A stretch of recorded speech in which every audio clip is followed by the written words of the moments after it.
새벽 5시, 언어도 통하지 않는 낯선 땅에서 길을 잃는다면 여러분은 어떻게 하시겠어요? 최근 한 해외 연구기관이 발표한 부산시 관련 보고서가 전 세계를 놀라게 했습니다. 외국인 관광객들이 경험한 부산 시민들의 행동은 기존의 도시 안전 개념을 완전히 뒤바꾸는 것이었죠. 단순한 친절을 넘어선 수치로는 측정할 수 없는 무언가가 이 도시에는 있었습니다. 과연 무엇이 부산을 이렇게 특별한 도시로 만들었을까요? 우리가 잊고 살았던 진짜 인정과 정의 무엇인지 지금부터 함께 확인해 보시죠. 1초 구독과 좋아요 버튼으로 우리나라라 부산의 아름다운 이야기를 더 많은 분들과 나눠주세요. 안녕하세요. 저는 마르쿠스입니다. 독일에서 온 25살 배낭여행자죠. 2024년 11월, 저는 처음으로 한국 부산에 발을 디뎠습니다. 독일에서 한 달간 준비한 첫 아시아 여행이었어요. 부모님께서는 혼자 가는 것을 많이 걱정하셨지만 저는 자신만만했습니다. 그런데 막상 부산에 도착하니 상황이 완전히 달랐어요. 부산역에서 내렸을 때의 그 막막함을 아직도 잊을 수 없어요. 새벽 5시 해운대로 가야 하는데 버스 노선도가 거미줄처럼 복잡했습니다. 한글로 빼곡히 적힌 노선표를 보니 머리가 지끈거렸어요. 독일어도 영어도 전혀 찾아볼 수 없었죠. 스마트폰 번역기를 아무리 돌려봐도 새벽 시간대 운행 정보는 명확하지 않았습니다. 카메라로 노선도를 찍어서 번역해봐도 엉뚱한 결과만 나왔어요. 이런 젠장, 왜 이렇게 복잡한 거죠? 독일에서는 이렇게 복잡하지 않았는데 말이에요. 무거운 배낭을 메고 근처 편의점에 들어갔어요. 점원분께 영어로 길을 물어봤지만 소통이 쉽지 않았습니다. 해운대 버스 어디서 타요? 라고 한국어로 말해봤지만 발음이 엉망이었나 봐요. 점원분도 당황스러워하시며 고개를 갸우뚱하시더라고요. 제스처로 해운대 방향을 가리켜보기도 하고 핸드폰으로 지도를 보여드리기도 했어요. 하지만 여전히 명확한 답을 얻지 못했습니다. 점원분께서 다른 직원을 불러주셨지만 그분도 영어는 잘 모르시는 것 같았어요. 시간은 계속 흘러갔어요. 첫차 시간이 다가오는데 정확한 정류장 위치를 찾지 못했습니다. 길거리에서 지도를 펼쳐보며 동서남북을 가늠해봤지만 방향 감각은 완전히 사라진 상태였어요. 새벽 공기는 차갑고 거리는 한산했습니다. 가로등 불빛만이 쓸쓸하게 길을 비추고 있었죠. 독일에서 출발할 때의 설렘은 온데간데 없이 사라졌어요. 결국 저는 정류장 벤치에 주저앉았어요. 20kg이 넘는 배낭이 어깨를 짓눌렀고 다리는 이미 후들거렸습니다. 부산 여행 첫날부터 이렇게 막막할 줄은 몰랐어요. 독일에서 계획했던 일정들이 머릿속에서 빙빙 돌았죠. 게스트하우스 체크인 시간도 놓칠 것 같고 오늘 예정된 해운대 일출도 못 볼 것 같았어요. 정말 좌절스러웠습니다. 이런 상황에서 누군가 도움을 줄 사람이 있을까요? 새벽 시간이라 지나가는 사람도 거의 없었거든요. 차가운 벤치에 앉아 한숨만 나왔어요. 독일에 있는 친구들에게 도움을 요청하고 싶었지만 시차 때문에 모두 잠들어 있을 시간이었죠. 바로 그때 제 인생을 바꿀 만남이 시작되었습니다. 과연 누가 나타났을까요? 그리고 이 절망적인 상황이 어떻게 반전될까요? 계속 들어보세요. 그때였어요. 새벽 운동복을 입은 할아버지 한 분이 정류장 쪽으로 걸어오시더라고요. 70대쯤 되어 보이셨는데 걸음걸이가 꽤 경쾌하셨어요. 운동을 마치고 돌아가시는 길인 것 같았습니다. 이마에는 약간의 땀이 맺혀 있었고 손에는 작은 수건을 들고 계셨어요. 처음엔 그냥 지나가실 줄 알았어요. 하지만 할아버지께서는 제 앞에서 멈춰 서셨죠. 저를 유심히 바라보시더라고요. 어디가? 할아버지께서 저를 보며 물어보셨습니다. 그리고 서툰 영어로 외우고 라고 다시 말씀해 주시더라고요. 저는 얼른 핸드폰을 꺼내서 해운대 사진을 보여드렸어요. 할아버지께서는 고개를 끄덕이시며 아, 해운대 라고 말씀하셨습니다. 그 순간 할아버지의 얼굴에 환한 미소가 번졌어요. 마치 제 마음을 읽으신 것처럼 따뜻한 눈빛으로 바라봐 주셨습니다. 제가 복잡한 환승 경로를 설명해달라고 몸짓으로 부탁드렸을 때였습니다. 할아버지께서는 잠시 생각하시더니 따라와라고 손짓하셨어요. 그리고 팔로 미라고 영어로도 말씀해 주셨죠. 자신도 같은 방향이라며 함께 가겠다고 하시는 거예요. 정말 놀라웠습니다. 처음 보는 외국인에게 이런 친절을 베풀어 주시다니요. 순간 가슴이 벅찼어요. 모르는 외국인을 이렇게 도와주시다니요. 할아버지의 따뜻한 눈빛을 보니 안도감이 밀려왔습니다. 정말 괜찮으세요? 라고 영어로 물어봤더니 할아버지께서는 노프라블럼을 연발하시며 웃으셨어요. 그 미소에는 진짜 따뜻함이 담겨 있었습니다. 할아버지께서 제 배낭을 보시며 해비? 라고 물어보시기도 했어요. 버스가 오자 할아버지께서 먼저 올라타시며 저를 배려해 주셨어요. 교통카드로 요금을 내시면서 저에게도 어떻게 내는지 알려주셨죠. like this라고 하시며 직접 시범을 보여주셨어요. 버스 안에서 할아버지는 제 옆자리에 앉으시며 창밖을 가리키기 시작하셨습니다. 이제 막 떠오르는 해가 부산 바다를 비추고 있었거든요. 정말 아름다운 광경이었어요. 할아버지 덕분에 부산의 첫 인상이 완전히 바뀌었습니다. 절망에서 희망으로 차갑던 마음이 따뜻해졌어요. 버스 안에서 할아버지께서는 창밖 풍경을 가리키며 부산의 명소들을 소개해 주셨어요. 광안대교 베리 뷰터펄 이라며 서툰 영어로 설명해 주시는 모습에 저는 절로 미소가 나왔습니다. 할아버지의 부산에 대한 자부심이 고스란히 느껴졌거든요. 나이트 타임, 라이트 베리 프리티라고 하시며 밤에 보는 광안대교가 얼마나 아름다운지 열심히 설명해 주셨어요. 손짓 발짓을 해가며 설명하시는 모습이 정말 귀여우셨습니다. 할아버지께서는 또 다른 창문을 가리키시며 JAGASCHI 마컷나고 하셨어요. PC 마컷, 베리 페이머스라고 덧붙이시더라고요. 그리고 유트라이 PC, 베리 딜리셔스라고 하시며 엄지손가락을 치켜 세우셨습니다. 할아버지의 열정적인 설명에 저도 흥미가 생겼어요. 원래 계획에 없던 자갈치 시장도 가보고 싶어졌거든요. 환승정류장에 내렸을 때 일이에요. 할아버지께서 제 무거운 배낭을 들어주려고 하시는 거예요. 저는 깜짝 놀라서 극구 만류했습니다. 아니에요, 괜찮습니다. 라고 말했죠. 하지만 할아버지께서는 헤비 라며 걱정스러워 하셨어요. 젊은 사람 배낭이 왜 이렇게 무겁냐고 하시면서도 웃으셨죠. What inside? 북? 라고 물어보시기도 했어요. 두 사람 사이에 따뜻한 웃음이 오갔습니다. 두 번째 버스에서는 더 놀라운 일이 있었어요. 할아버지께서 핸드폰을 꺼내시더니 손자 사진을 보여주시는 거예요. 마이 그랜드선 점머니 스터디라고 말씀하셨습니다. 제가 독일에서 왔다고 하니까 할아버지의 눈이 반짝 빛나더라고요. 정말 신기한 우연이었어요. Really? You from Germany? 라고 하시며 놀라워하셨습니다. 정말요? 손자분이 독일에서 공부하세요? 라고 물어보니 할아버지께서 고개를 끄덕이셨어요. 미넨에서 경영학을 공부하고 있다고 하시더라고요. 벌써 2년째라고 하시면서 많이 그립다고 하셨습니다. 할아버지의 목소리에는 그리움이 가득했어요. 그 순간 저는 이 만남이 우연이 아닌 것 같았어요. 할아버지께서는 제가 손자 같다고 여러 번 말씀하셨습니다. 버스가 해운대 쪽으로 향하는 동안 할아버지와 저는 계속 대화를 나눴어요. 할아버지께서는 부산의 역사에 대해 이야기해 주셨고 저는 독일 생활에 대해 말씀드렸습니다. 점원이 베리 콜드? 라고 물어보시기도 하고 코리언 윈터 올소 콜드라고 하시기도 했어요. 언어는 달랐지만 마음은 통했어요. 창밖으로 보이는 해운대 바다가 점점 가까워지고 있었습니다. 할아버지와 함께하는 이 시간이 정말 소중했어요. 해운대역에 도착했을 때 할아버지께서는 저를 그냥 보내지 않으셨어요. 직접 게스트하우스까지 안내해 주겠다고 하시는 거예요. 저는 너무 번거로우실 텐데요 라고 사양했지만 할아버지께서는 노프라블럼을 연발하며 고집을 부리셨습니다. 길 모르면 위험하다고 하시면서 절대 혼자 보낼 수 없다고 하시더라고요. 포런 컨트리 데인저러스 언론이라고 하시며 걱정스러운 표정을 지으셨어요. 게스트하우스까지 가는 길에 할아버지께서는 저에게 한국어를 가르쳐 주셨어요.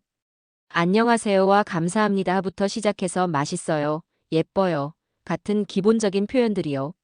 할아버지께서 천천히 발음해 주시면 저도 따라했습니다. 안녕하세요를 안녕하세뇽이라고 발음하니까 할아버지께서 배꼽을 잡고 웃으셨어요. 노노, 안녕하세요라고 다시 가르쳐 주셨죠. 저도 할아버지께 간단한 독일어를 알려드렸습니다. GUTEN 태그와 DANK를 따라하시는 할아버지의 모습이 정말 귀여우셨어요. 발음이 어려우시면서도 계속 연습하려고 하셨거든요. 구텐탁 이라고 하시니까 저도 웃음이 나왔어요. GUTEN 태그라고 다시 천천히 알려드렸죠. 독일어는 참 어렵네라고 하시면서도 계속 따라하려고 노력하시는 모습에 감동받았습니다. 저도 한국어 발음이 어려웠지만 할아버지께서 웃으며 교정해 주셨어요. 어와 오 발음이 특히 어려웠는데 할아버지께서 입모양을 보여주시며 천천히 가르쳐 주셨죠. 입을 이렇게 해야 한다며 직접 시범을 보여주시기도 했어요. 마치 손자를 가르치는 할아버지 같았습니다. 길을 걸으면서 할아버지께서는 부산 사람들의 정에 대해 이야기해 주셨습니다. 부산 사람들은 마음이 따뜻하다고 하시더라고요. 바다를 끼고 살아서 마음이 넓다고 하셨어요. 시 피펄, 하트 비그라고 표현하시더라고요. 정말 그 말씀이 맞는 것 같았습니다. 처음 만난 외국인에게 이렇게 친절을 베풀어 주시다니요. 드디어 게스트하우스 앞에 도착했습니다. 할아버지께서는 주머니에서 작은 종이를 꺼내시더니 뭔가를 적기 시작하셨어요. 저는 궁금해서 옆에서 지켜봤습니다. 할아버지께서 적으신 것은 바로 연락처였어요. 부산에서 혼자 외롭지 말고 언제든 연락하라고 당부하시는 거였습니다. 정말 마음이 뭉클했어요. 이런 따뜻함을 어디서 또 경험할 수 있을까요? 콜 미 이프 프라블럼이라고 하시며 저를 걱정해 주셨어요. 헤어지려는 순간이었어요. 저는 할아버지께 왜 이렇게 친절을 베풀어 주시냐고 물어봤습니다. Why are you so kind to me? 라고 영어로 말했더니 할아버지께서는 잠시 망설이시더라고요. 뭔가 깊은 생각에 잠기신 것 같았어요. 할아버지의 눈빛이 순간 멀어지시더니 어디론가 시선을 돌리셨습니다. 그리고 조용히 대답을 시작하셨어요. 우리 손주 같아서 그랬다. 할아버지의 진심 어린 말씀에 제 가슴이 뭉클해졌어요. 할아버지의 따뜻한 눈빛과 주름진 손을 바라보니 눈물이 핑 돌았습니다. 독일에 있는 손자를 그리워하시는 마음이 고스란히 전해져 왔거든요. 할아버지의 목소리에는 그리움과 사랑이 가득했어요. 그랜드선 인 점머니 미스 베리 머치라고 하시며 목소리가 살짝 떨리시더라고요. 할아버지께서는 계속 말씀하셨어요. 손자가 독일에서 혼자 공부하고 있는데 너처럼 어려움에 처한 젊은이를 보니 그냥 지나칠 수가 없었다고 하시더라고요. 내 손자도 독일에서 이런 일을 당하면 누군가 도와줬으면 좋겠다는 말씀까지 하셨어요. 그 말을 들으니 제 눈에서 눈물이 흘러나왔습니다. 할아버지의 마음이 얼마나 따뜻한지 느껴졌거든요. 할아버지께서도 제가 우는 모습을 보시고 코끝이 빨갛게 되셨어요. 울지 마라고 하시면서도 할아버지 눈에도 눈물이 고이셨습니다. 그때 저는 정말 따뜻한 포옹을 받았어요. 할아버지의 품에서 아버지의 향기가 났습니다. 독일에 있는 아버지가 그리워졌어요. Like my son이라고 하시며 저를 꼭 안아주셨죠. 언어는 달랐지만 마음은 완전히 통했어요. 할아버지께서는 건강하게 여행하고 좋은 추억 많이 만들어라라고 당부해 주셨습니다. 저도 할아버지 정말 감사합니다. 평생 잊지 않겠어요라고 말씀드렸죠. 할아버지께서는 고마운 건 나다. 손자 생각이 많이 났다고 하셨어요. You remind me my grandson이라고 하시며 미소를 지으셨습니다. 그 순간 저는 부산이라는 도시가 단순한 관광지가 아니라는 것을 깨달았습니다. 사람의 마음을 따뜻하게 만드는 특별한 곳이었어요. 할아버지와의 만남은 제 인생에서 잊을 수 없는 순간이 되었습니다. 새벽의 절망이 따뜻한 감동으로 바뀌는 순간이었죠.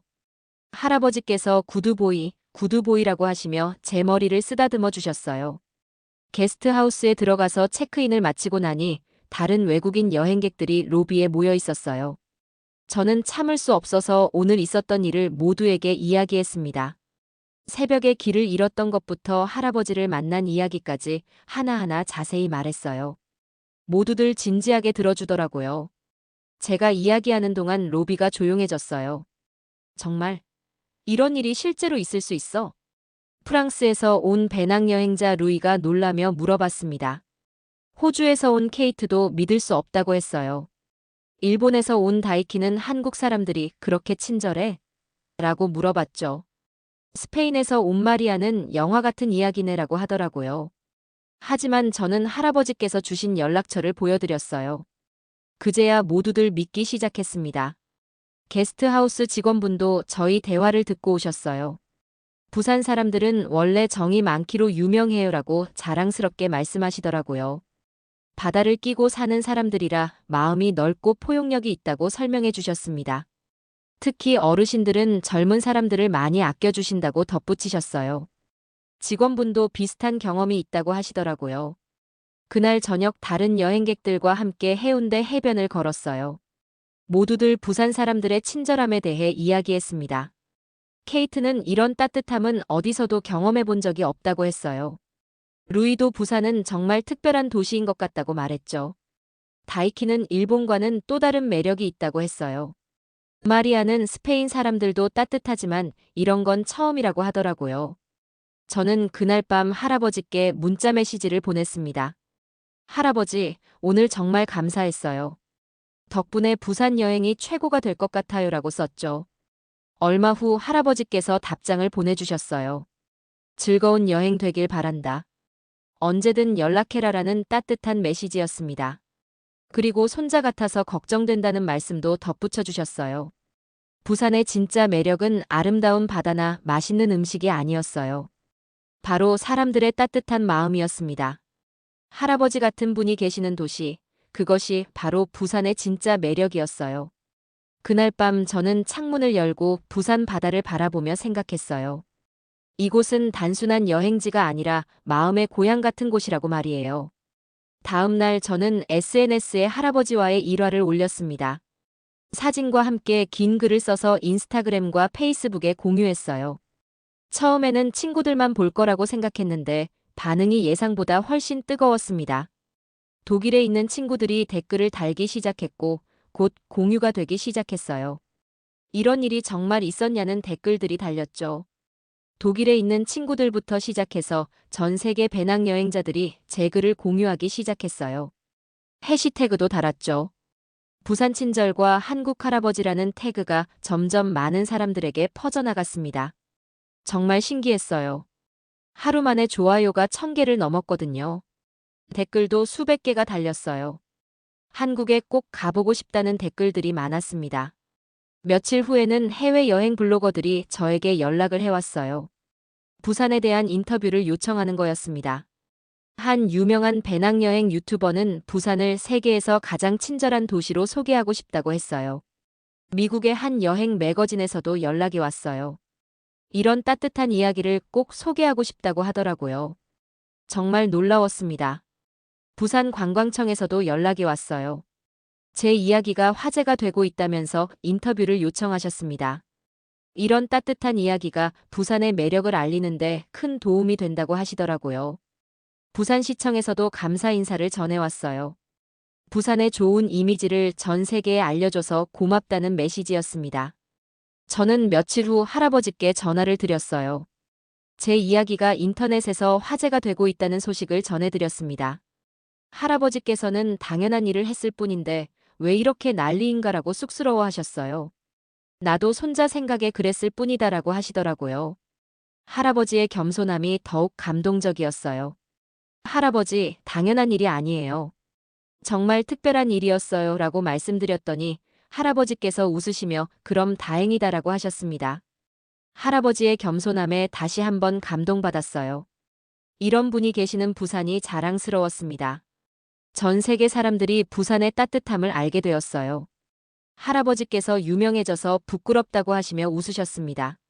제 이야기가 퍼지면서 전 세계에서 부산을 찾는 외국인 관광객들이 늘어났다고 해요. 많은 분들이 한국인의 따뜻함을 직접 경험하고 싶다고 하시더라고요. 부산이 단순한 관광지가 아닌 마음을 치유하는 도시로 알려지게 된 거예요. 여행 후기들을 보니 정말 많은 외국인들이 비슷한 경험을 하고 있었어요. 부산 사람들의 따뜻함이 전 세계에 알려진 거죠. 저는 독일로 돌아간 후에도 할아버지와 계속 연락을 주고받았습니다. 할아버지를 부산 할아버지라고 부르며 가족처럼 지냈어요. 할아버지께서도 저를 손자처럼 아껴주셨습니다. 독일 생활에 대한 조언도 해주시고 한국 음식 만드는 법도 가르쳐 주셨어요. 김치찌개 레시피까지 보내주셨죠. 독일에서도 한국 음식 먹어라라고 하시며 걱정해 주셨어요. 2025년 6월, 드디어 저는 할아버지를 다시 만나기 위해 부산을 찾았습니다. 1년 7개월 만에 재회였어요. 김해공항에서 할아버지와 다시 만났을 때의 그 감동은 말로 표현할 수 없었어요. 할아버지께서도 저를 보시고 눈물을 흘리셨습니다. 공항에서 얼싸안고 한참을 울었어요. 주변 사람들도 저희를 보며 미소를 지으시더라고요. 잘 컸구나, 많이 컸어라고 하시며 제 어깨를 두드려 주시는 할아버지. 정말 할아버지가 그리웠다고 말씀드렸더니 나도 많이 보고 싶었다고 하시더라고요. 그때의 따뜻한 포옹은 평생 잊지 못할 거예요. 할아버지께서는 제가 한국어를 많이 늘었다고 칭찬해 주셨어요. 이제 진짜 손자 같다고 하시며 웃으셨습니다. 그날 저녁 할아버지와 함께 광안대교가 보이는 해변을 걸었습니다.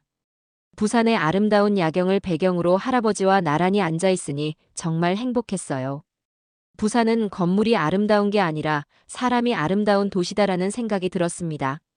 할아버지께서는 내가 부산을 좋아해줘서 고맙다고 하셨어요. 할아버지의 손자도 이제 독일에서 졸업하고 부산으로 돌아온다고 하시더라고요. 저는 할아버지 덕분에 부산을 사랑하게 됐어요 라고 대답했습니다. 새벽 버스 정류장에서 시작된 우리의 인연은 이제 평생의 가족애가 되었어요. 부산, 정말 따뜻한 도시입니다. 할아버지 같은 분들이 계시는 한부산은 언제나 따뜻할 거예요. 다음에는 손자와 함께 만나자고 하시는 할아버지의 말씀에 가슴이 뭉클했습니다. 여러분은 이 이야기를 들으시고 어떤 생각이 드시나요? 혹시 여러분도 누군가에게 따뜻한 손길을 내밀어 본 적이 있으신가요? 아니면 어려울 때 도움을 받은 경험이 있으신가요? 댓글로 여러분의 따뜻한 이야기를 들려주세요. 그리고 이 영상이 감동적이었다면 좋아요와 구독 버튼도 꼭 눌러주세요. 여러분의 작은 관심이 더 많은 사람들에게 이런 따뜻한 이야기를 전할 수 있게 해줍니다. 다음에도 더 감동적인 이야기로 찾아뵙겠습니다. 감사합니다.